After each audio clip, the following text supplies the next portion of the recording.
My thoughts before that fateful day in 2025 when I played Chip's Challenge. I remember this game.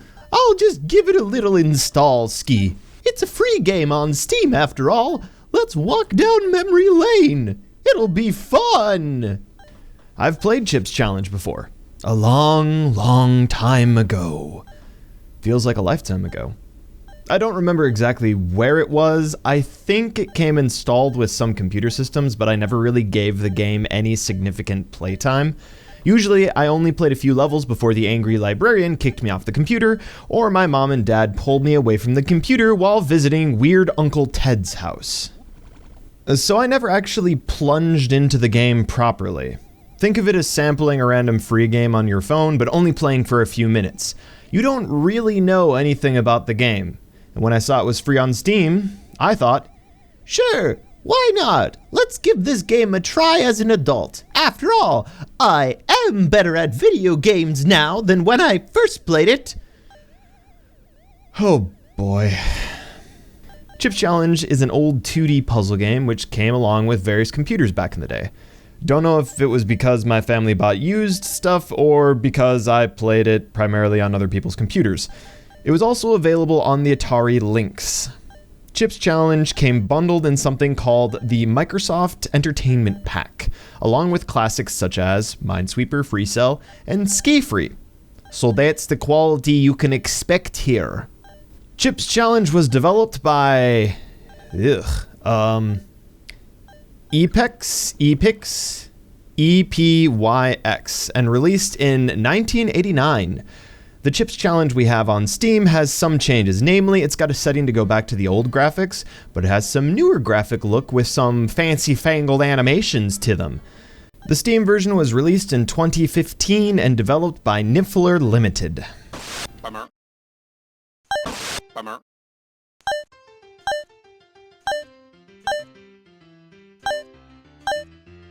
Bummer.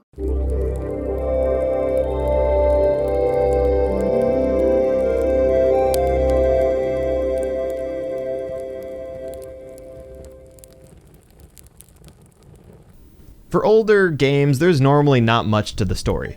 Why is this Italian plumber jumping on turtles and saving a princess? What is with this blue hedgehog chasing after the mustachioed guy? It's dangerous to go alone. Take this. The story for Chip's Challenge is high schooler Chip McCallahan is trying to prove himself to the girl he likes, Melinda the Mental Marvel, by completing these challenges to join the Bitbuster Club. I can only imagine how sweaty that club must be. I thought the extent of the story we had was weird-looking guys collecting keys and blue squares to get to the portal to warp to the next level. I guess I wasn't that far off. But real talk, this guy was definitely giving off Tingle vibes on the old graphic mode. Definitely don't trust this guy with your kids, even if he's a high schooler. You know what? Especially since he's a high schooler.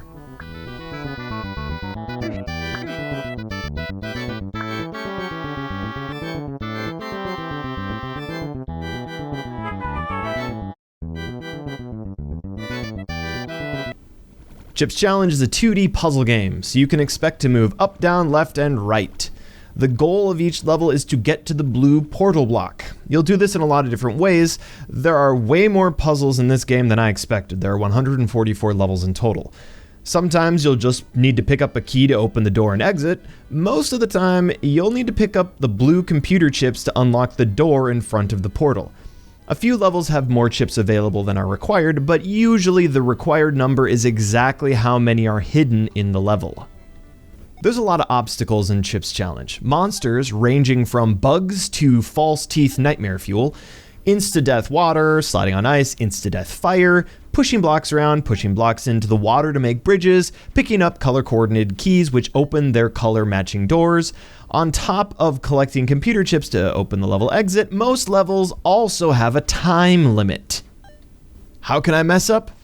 Oh, let me count them.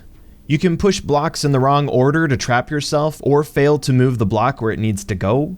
You can push blocks into the water and forget to step on them to push the next block across it to make a bridge. You can be killed by an ant. You can be killed by a pair of teeth. You can be killed by a centipede. You can be slimed. You can be drowned in the water. You can be burnt in the fire. You can kill yourself by running out of time. You can trap yourself. You can be one-shot by a rocket. You can be killed by balls. And of course, you can mix and match any of these elements. I lost a lot. For a casual game, these puzzles sometimes sure don't seem very casual.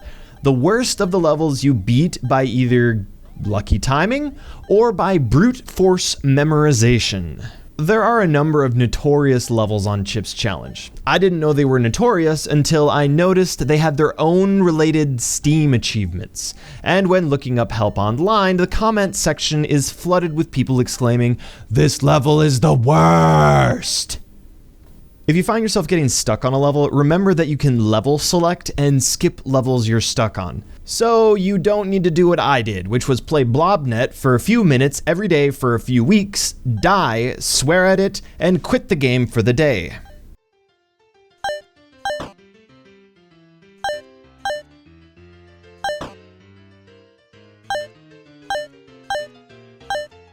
Bummer. To try to get some perspective, I wanted to look up some video games which came out around 1989. What good does it do to talk about this game today without recognizing the history and the time when it came out? People are typically less impressed with old video games when compared to something more recently developed. If we compare Chip's Challenge to, I don't know, I want to say some 2D puzzle games, but I don't know anything quite like this game. Comparing it to Limbo or Fez is laughable because they're so drastically different, there's no comparison. Some games from 1988 were Super Mario Bros. 3, Mega Man 2, Ninja Gaiden. Other games from 1989 were DuckTales, and I don't know, y'all. I'm looking through the games released in 1989, and I haven't heard of any of these freaking games.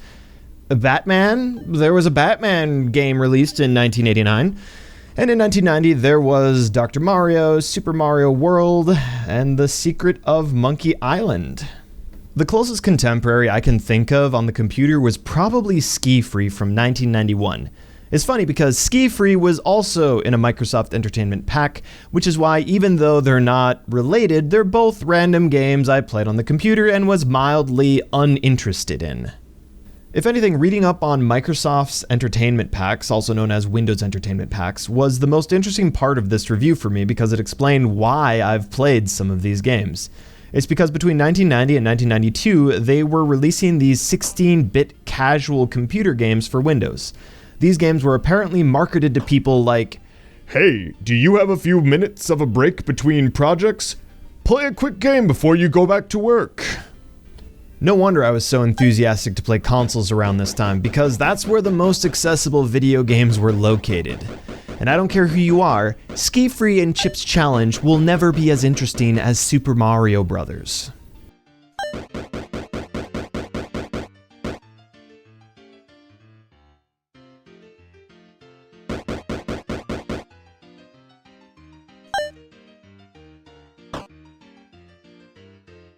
In conclusion, Chip's Challenge was aight. It's free, as it should be due to my memory telling me that it was bundled on computers when I was a kid. If you like this game, you should check out other games from the Microsoft Entertainment Packs. But there's also Chip's Challenge 2 on Steam, so you can definitely get more of this gameplay if you want. Personally, I gotta go play something else now. If I see another stupid green slime, I might just lose my mind. Thanks for watching this video. I try to add a little bit more to these reviews, or else we just have 5 minutes of Hey, I'm Atratzu. Here's the gameplay. Alright, you get the idea. Like, comment, and subscribe. Peace!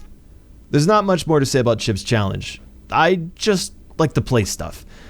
I'm sure more than a few of you have played this game. What would be interesting to hear is if anyone actually gives this a shot on Steam. Anyway, thanks again. See you next time.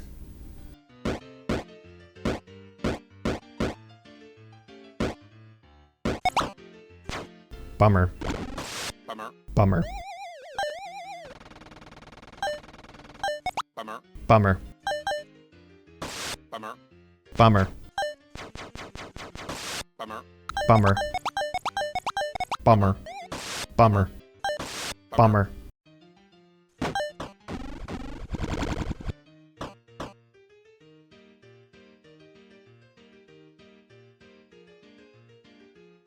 Bummer. Bummer.